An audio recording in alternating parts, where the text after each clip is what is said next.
Assalamualaikum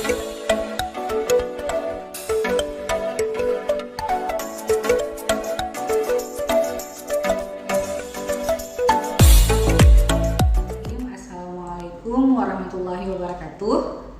Yang terhormat dosen dan guru penguji, perkenalkan nama saya Rizky Ramadhani. Saya mahasiswa PPG dalam jabatan Universitas Riau, jurusan Pendidikan Biologi. Hari ini Rabu 14 Desember 2022, saya akan melaksanakan kegiatan praktek mengajar dalam rangka penilaian uji kinerja. Unit kerja saya di SMA Plus Alatia Banda Aceh, Provinsi Aceh. Berikut videonya. Terima kasih. Bismillahirrahmanirrahim. Assalamualaikum warahmatullahi wabarakatuh. Waalaikumsalam warahmatullahi wabarakatuh. Oke, apa kabar semua anak-anak? Alhamdulillah luar biasa, tetap sehat, tetap semangat, selalu tersenyum, lancar setoran, mungkin hafalan bersama Al-Quran, kita lebih bahagia masuk surga. Allahu Akbar. Masya Allah, luar biasa ya semangatnya ya. Oke, terima kasih untuk hari ini kehadirannya. Nah, sebelumnya hari ini siapa yang tidak berhadir? Hadir semua, Bu. Hadir semua ya? Oke, sudah. Oke, sebelum kita mulai pembelajaran kita hari ini, ada baiknya kita berdoa dulu, ya. Siapa yang mau memimpin doa? Bismillahirrahmanirrahim. Rabbi zidni ilman warzuqni fahman. Raditu billahi rabba wa bil islami dina wa bi Muhammadin nabiyya wa rasula. Rabbi shrah li sadri wa yassir li amri wahlul 'uqdatam min lisani yafqahu qawli. Amin. Ya Rabbal Alamin. Oke, alhamdulillah kita sudah berdoa ya untuk hari ini. Semoga pembelajaran kita hari ini diberkahi oleh Allah dan apa yang kita pelajari hari ini menjadi pengetahuan baru untuk kalian, ya. Oke. Nah, hari ini kita akan belajar tentang kelanjutan dari minggu yang lalu, ya. Ada yang masih ingat minggu lalu kita belajar apa ya? Ya, silakan. Tentang organ peredaran darah. Organ peredaran darah. Ya, apa saja ada organ peredaran darah yang kita pelajari minggu lalu? Jantung, kemudian pembuluh darah, dan darah. Hari ini langsung saja ya kita masuk ke pertemuan selanjutnya, yaitu mengenai kelainan dan gangguan sistem peredaran darah. Ya, oke. Ini kita masuk ke persepsi dulu. Nah, apa yang terlihat dari gambar berikut? Ya, orang lagi males-malesan. Ya, ngapain dia nih? Iya, tidur sambil dengar musik. Laptopnya juga ditaruh di atas perut. Ya, bayang nggak tuh? Bayang, radiasi ya. Jadi ini pola hidup yang tidak sehat ya. Kemudian badannya juga terlihat gemuk, ya, gemuk, obesitas ya, perutnya buncit ya. Sama ya dengan hal yang ini ya, jadi males-malesan ya seperti itu. Nah, kira-kira apa ya hubungannya dengan yang sudah kita pelajari tadi tentang komponen peredaran darah tadi? Ada jantung, ada darah, sama tadi apa? Pembuluh darah ya. Jadi kan pembuluh darah, jantung dan darah itu kan membawa seri-seri makanan ya kan, atau zat-zat yang diperlukan, zat-zat yang tidak diperlukan lagi, pokoknya sebagai sistem transportasi di dalam tubuh kita. Nah, bagaimana kalau kita kaitkan dengan pola hidup yang seperti ini? Nah, gimana?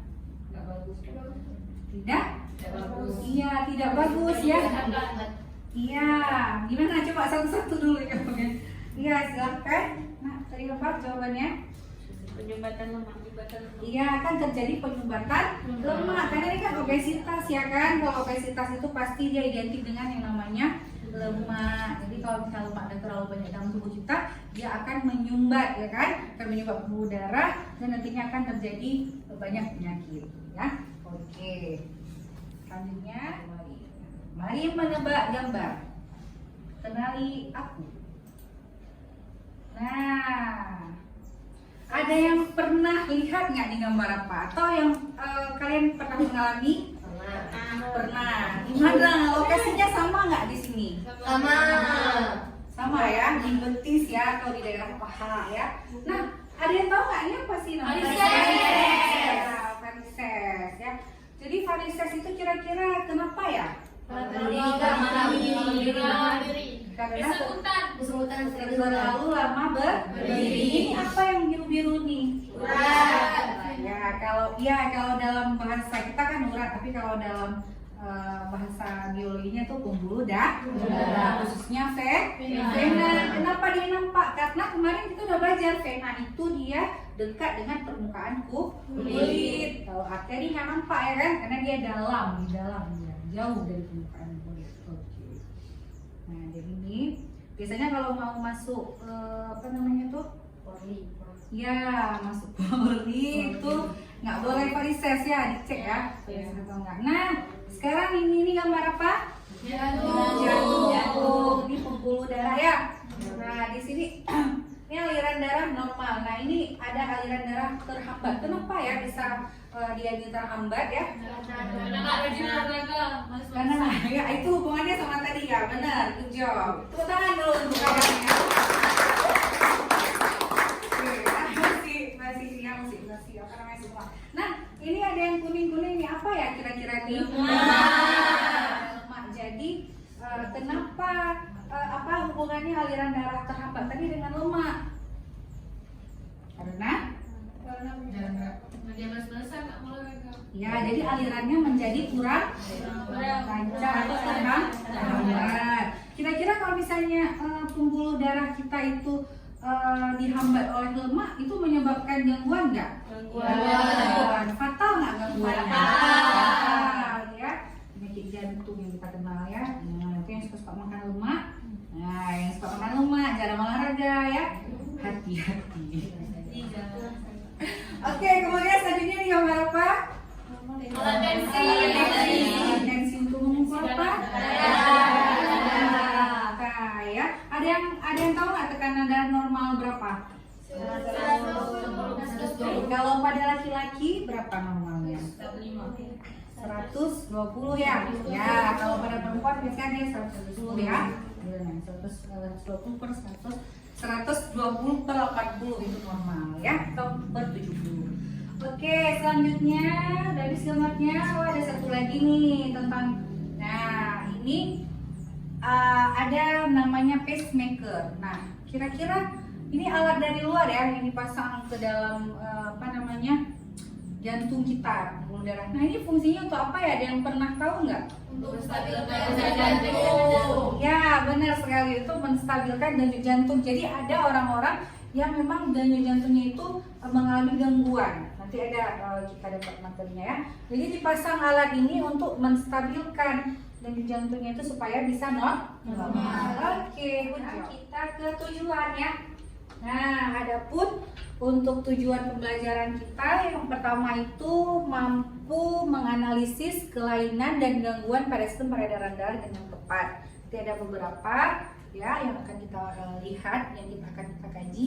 Kemudian kita mampu mengaitkan teknologi yang berperan dalam mengatasi kelainan dan gangguan pada sistem peredaran darah dengan tepat. Salah satunya itu tadi ada pacemaker, itu merupakan salah satu teknologi ya. Oke, sekarang kita masuk ke dalam kegiatan inti pembelajaran kita ya. Mari kita nonton video berikut ya. Coba diperhatikan videonya.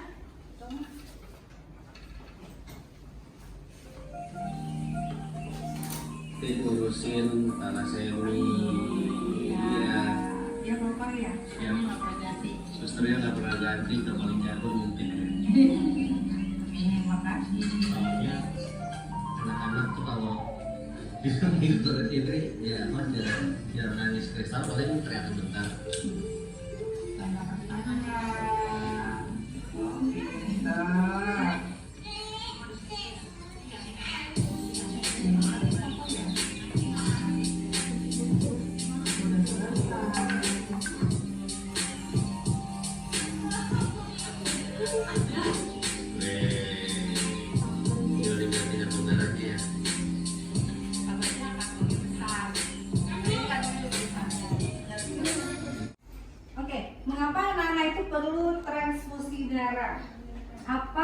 terjadi pada mereka? Ayo, biasanya kalau menjawab raise your hand. Siapa? Boleh kelompok ini? Gak apa-apa, ya? Trombosit darahnya kurang sehingga perlu transfusi ya. Nah, oke, yang lain? Kelompok ini ya, kita ambil perwakilan satu-satu saja ya. Kenapa dua anak tadi itu perlu ditransfusi darah? Sama? Apa jawabannya? Sama. Trombosit darahnya kurang. Kelompok sana? Biar nggak lemas. Berarti anaknya lagi lemas ya. Ya. Jadi jawabannya, iya kurang HB ya. Ya. Jadi benar ya jawabannya itu. Cuman ibu melengkapi sedikit ya. Jadi anak-anak itu tadi dia mengalami kelainan ya pada darahnya ya, bisa itu kekurangan HB ya kan, bisa itu kelainan bentuk dari eritrositnya ya, jadi dia memerlukan yang namanya transfusi darah ya. Oke, nah itu tadi nanti akan kalian kaji lagi. Itu tadi jawabannya belum terlalu menjurus, tapi nanti akan kalian kaji lagi melalui LKPD yang akan dibagikan sebentar lagi. Nah, kita lanjut ke sini dulu tadi. Oke. Nah, ini dia lanjutan ya, lanjutan dari video tadi. Permasalahan 1. Tadi siapa yang baca? Boleh? Ya, silakan. Sepasang suami istri memiliki anak berusia 2 tahun bernama Anita. Ya. Namun setelah diperhatikan, Anita mengalami pertumbuhan yang lambat, lesu, rewel, pembengkakan perut, kulit pucat dan seringkali tidak memiliki nafsu makan. Bahkan urin Anita berwarna gelap. Ibu Anita berpikir anaknya mengalami gangguan pencernaan sehingga hanya membawa Anita untuk periksa di puskesmas terdekat. Tapi setelah beberapa lama, Anita mengalami penyakit kuning dan harus menerima transfusi darah hingga harus dirawat di rumah sakit. Setelah dilakukan pengecekan darah, terlihat hemoglobin Anita rendah dan sel darah merahnya bentuknya tidak teratur. Dari kasus di atas, coba selidiki lebih lanjut. Oke, ya coba selidiki lebih lanjut. Berarti ini ada hubungannya dengan video tadi ya. Dan ini akan kita kaji melalui LKPD yang sebentar lagi akan ibu bagikan ya kepada kalian. Oke. Nah, kemudian nantinya juga ibu akan menginstruksikan kalian ya membuat poster ya. Jadi poster satu kelompok itu ada 3 poster. Kalian bisa membuat di Canva. Nanti bisa dikirimkan ke ibu, akan ibu tampilkan. Ya. Oke. Sekarang sudah berkelompok ya. Berarti sekarang langsung ibu bagikan untuk LKPD-nya ya. Silakan dikerjakan, waktunya 20 menit ya.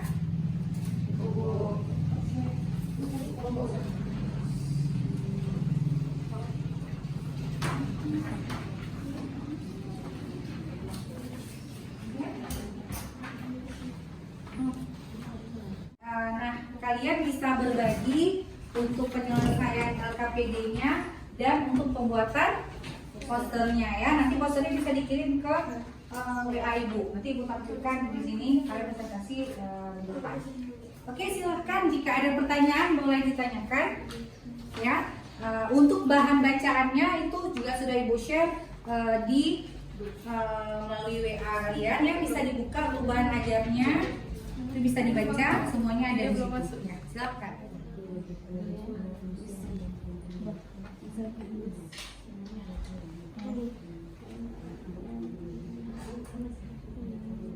Defisian zat besi bukan zat titik habis itu zat besi bukan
Oke, jika ada pertanyaan boleh ditanyakan ya.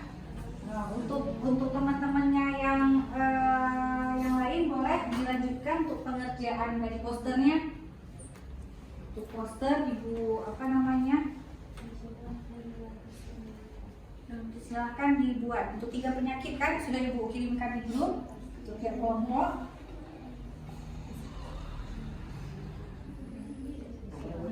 Oke, sekarang kita sudah tiba waktunya untuk menganalisis dan mengevaluasi hasil dari kinerja yang sudah kalian kerjakan, ya. Oke, silakan dari kelompok 1 dulu. Oke. Nah, kelompok lain nanti dipersilakan untuk memberi pertanyaan. Oke, tepuk tangan untuk kelompok 1.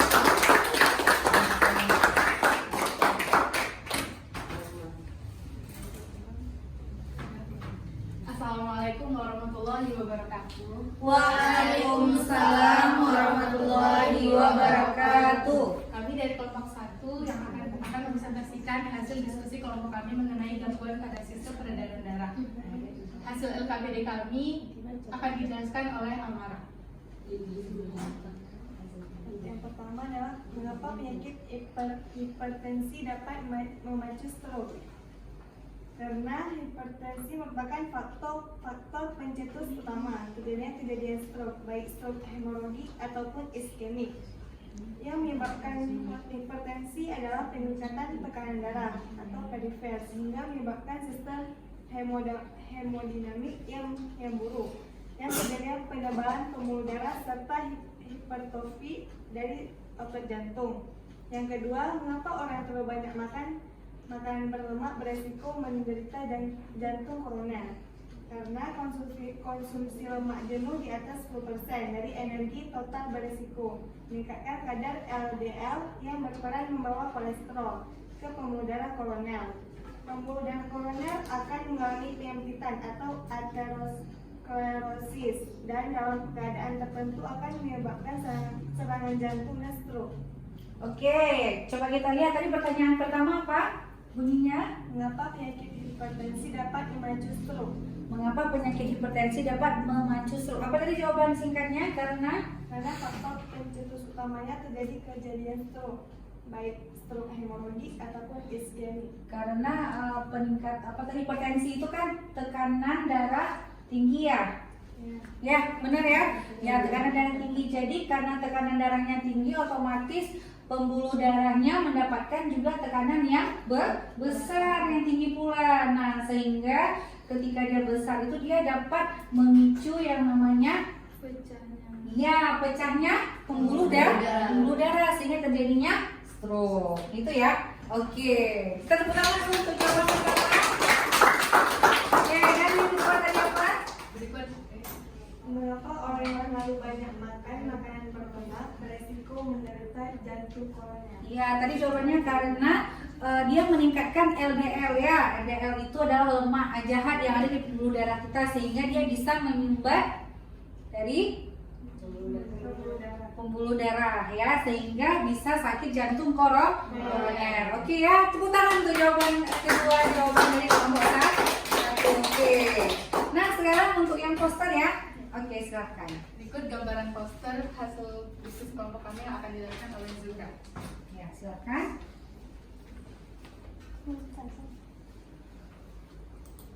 Berbesar boleh di zoom.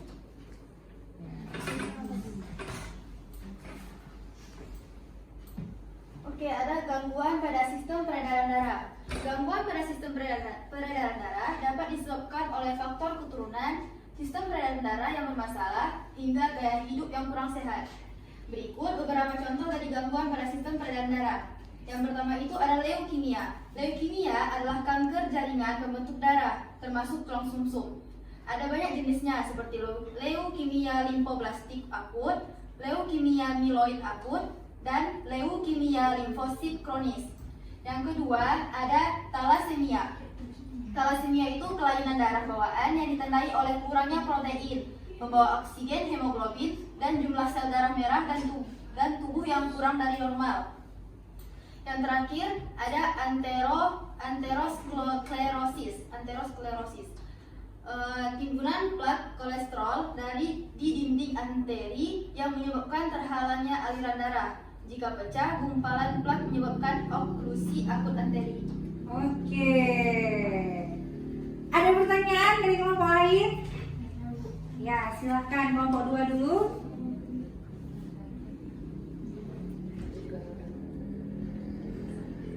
Kelompok 2 dulu atau kelompok 3 dulu? Kelompok 2 dulu. Ya, kelompok ini dulu ya. Silakan pertanyaannya.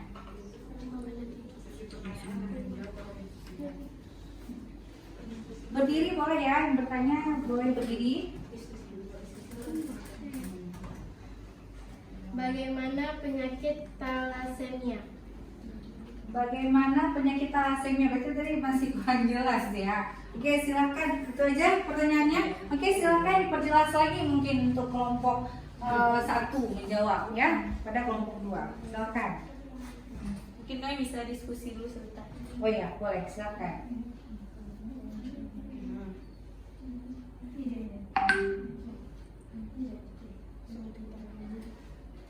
Untuk bagian pertanyaan akan dijawab oleh Tihan. Thalassemia yaitu kelainan darah bawaan yang ditandai oleh kurangnya protein pembawa oksigen hemoglobin dan jumlah sel darah merah dalam tubuh yang kurang dari normal.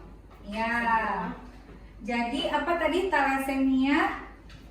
Apa tadi? Tadi oleh kurangnya protein pembawa oksigen. Ya, apa nama protein pembawa oksigen? Iya, hemoglobin di dalam darah. Oke, puas ya? Oke, tepuk tangan dulu untuk kelompok 1. Kelompok sana mau tanya? Iya, silakan. Apakah penyakit leukemia bisa disembuhkan? Ya, apakah penyakit leukemia bisa disembuhkan? Mau diskusi dulu atau langsung dijawab? Diskusi. Oke, silakan.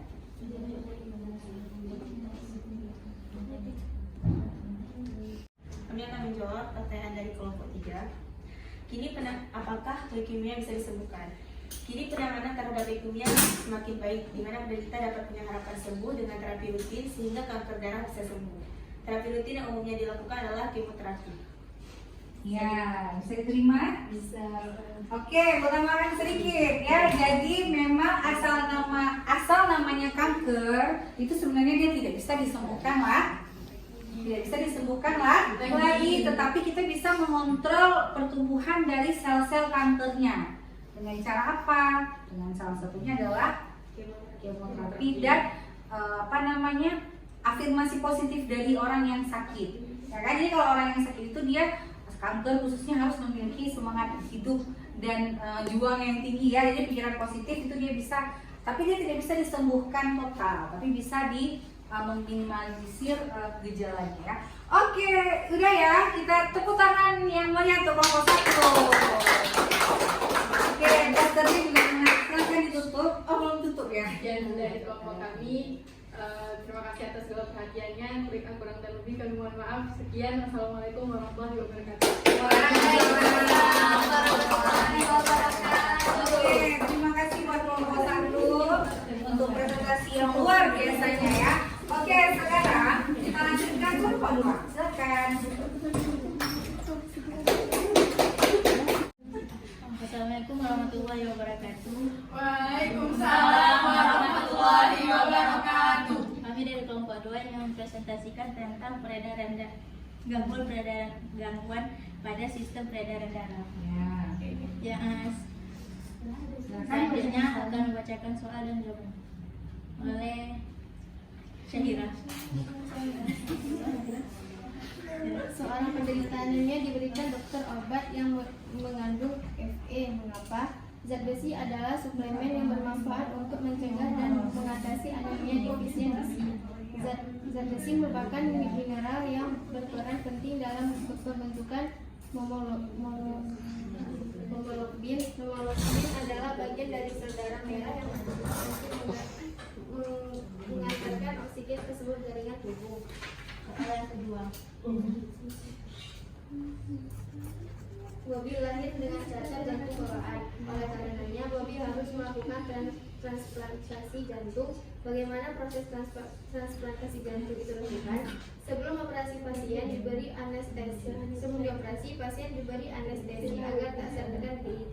Selama transplantasi berlangsung begitu mudah, lalu membuat sayatan di dada pasien dan menyiapkan mesin jantung yang berfungsi menggantikan peran jantung dan paru-paru selama prosedur berlangsung.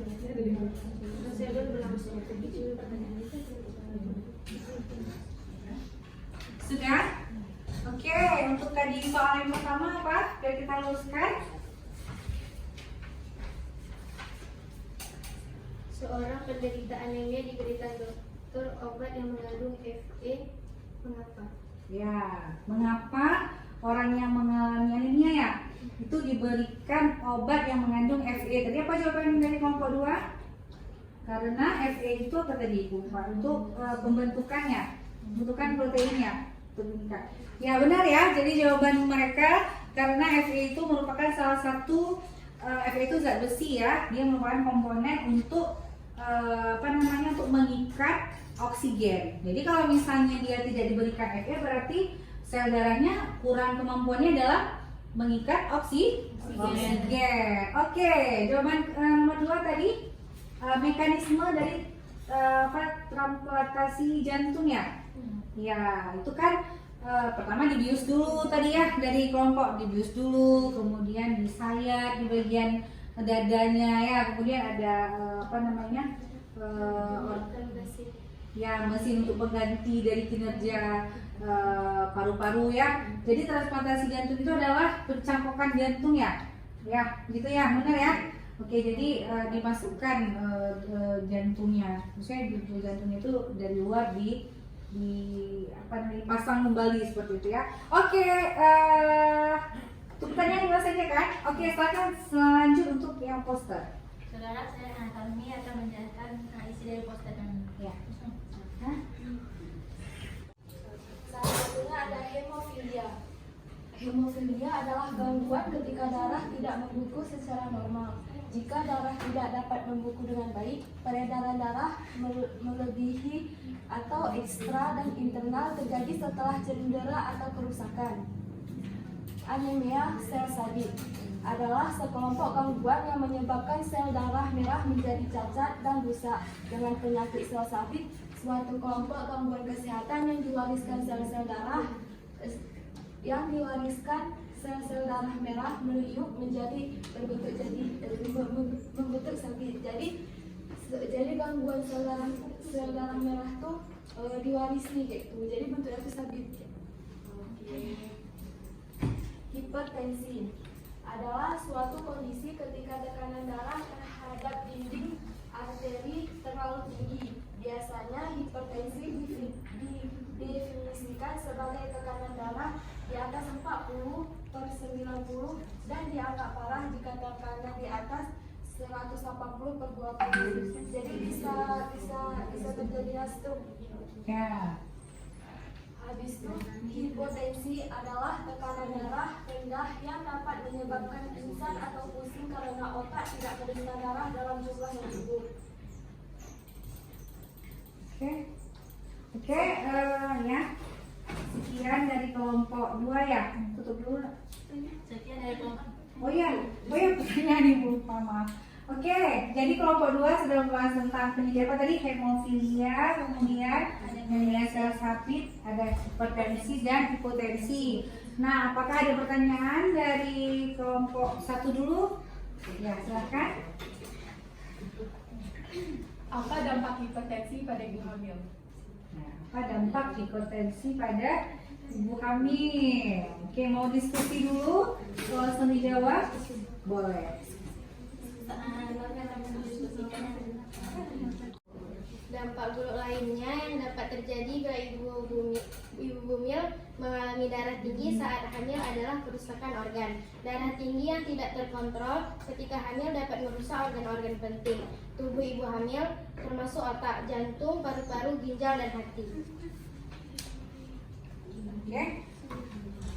Oke, sudah ya? Sudah bisa diperjelas. Bisa diterima.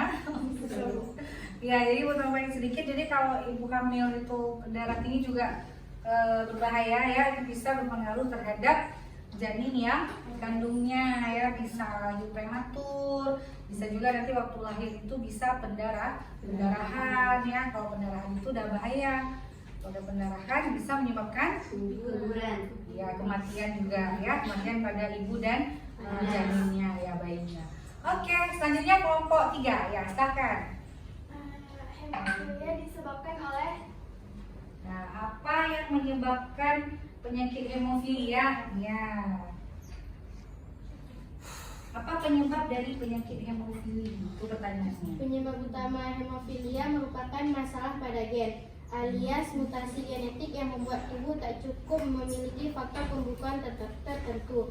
Untaian DNA atau sebutan lainnya adalah kromosom, merupakan suatu rangkaian instruksi lengkap yang mengendalikan produksi berbagai faktor.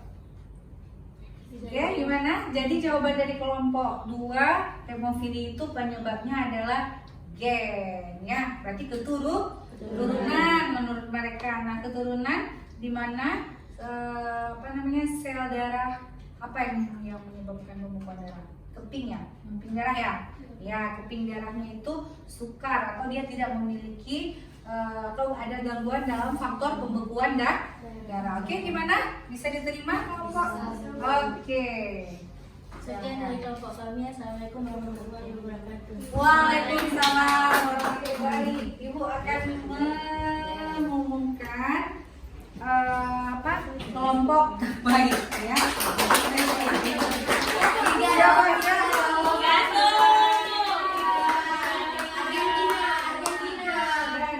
Jadi semua kelompok itu sudah bagus ya, sudah menampilkan yang terbaik dari kelompoknya, sudah kerjasama, hasil posternya juga bagus-bagus ya, dan sambut.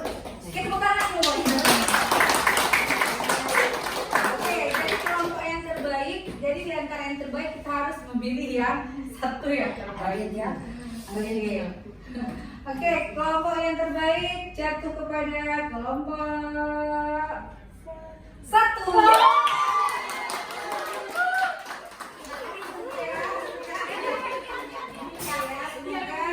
Dia dapat jadi motivasi juga untuk kelompok yang lain. Oke, sebelum kita tutup kita mengambil kesimpulan dulu ya untuk pembelajaran hari ini. Siapa yang mau mengambil kesimpulan? Ya, silakan kelompok 3. Berdiri aja. Oke.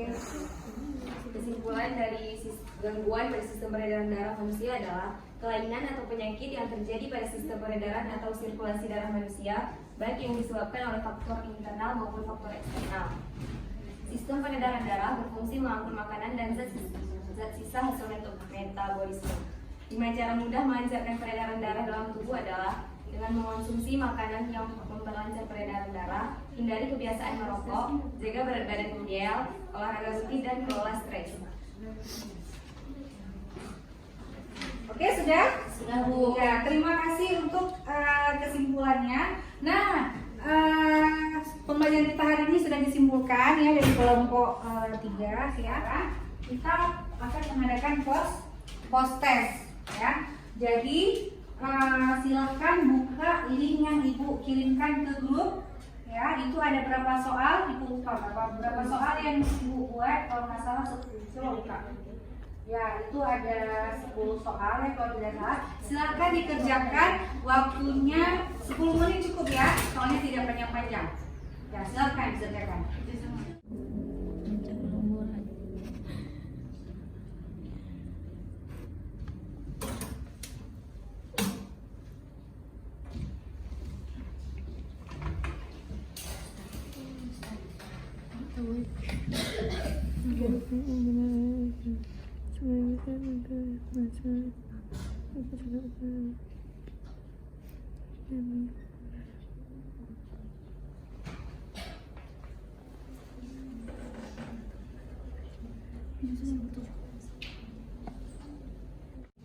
Oke, alhamdulillah ya kita sudah mengerjakan post test ya, nilainya bisa dilihat apakah tuntas atau tidak tuntas ya.